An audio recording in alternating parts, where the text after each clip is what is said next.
ഇസാഫ് ബാലജ്യോതി ക്ലബിന്റെ നേതൃത്വത്തിൽ തൃശൂർ ജില്ലയിൽ ആദ്യമായി Vadanappally saint Francis Xavier's RCOP സ്കൂളിൽ മെർവീലിയ 2024 ദ്വിദിന ക്യാമ്പ് സംഘടിപ്പിച്ചു. ഇസാഫ് ക്ലസ്റ്റർ ഹെഡ് സ്മിത രാമചന്ദ്രൻ ഉദ്ഘാടനം ചെയ്തു.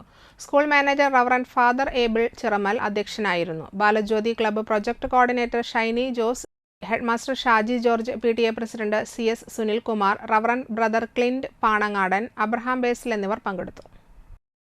2 3 മാക്സിമം 4. അപ്പൊ എന്താ ഉണ്ടാവണേ? ആ 4 പേര് തമ്മിലുള്ള ബോണ്ടേജേ ഉള്ളൂ. പിന്നെ സ്കൂളിൽ വന്നിട്ടുള്ള കണക്ഷനാണ്.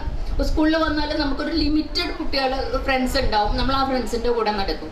പക്ഷെ ഇങ്ങനെ ഒരു ക്യാമ്പ് നടത്തുമ്പോൾ ഏറ്റവും വലിയ ഗുണം നിങ്ങൾക്ക് കുറേ ആൾക്കാരെ കാണാം, കുറേ കാര്യങ്ങൾ മറ്റേത് നമ്മൾ പഠിത്തത്തിന്റെ ഇടയിൽ ടീച്ചർമാർ കാണാണ്ട് സംസാരിക്കുക അല്ലേ? ഇതിപ്പോ അതല്ല, നമ്മൾ സംസാരിക്കാൻ വേണ്ടി വന്നിരിക്കുക 2 ദിവസം. വേറെ ഒന്നുമില്ല, സംസാരിക്കുക, കളിക്കുക, ആരും നോന്ന് പറയാതിരിക്കുക 2 ദിവസം. അതിന് വന്നതാ.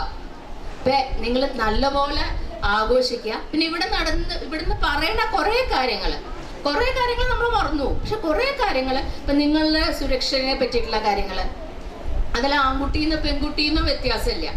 കാരണം ഇന്നത്തെ കാലത്ത് ഏറ്റവും അധികം റിസ്ക് ഫേസ് ചെയ്യണത് പ്രായമുള്ള ആൾക്കാരെക്കാൾ കൂടുതൽ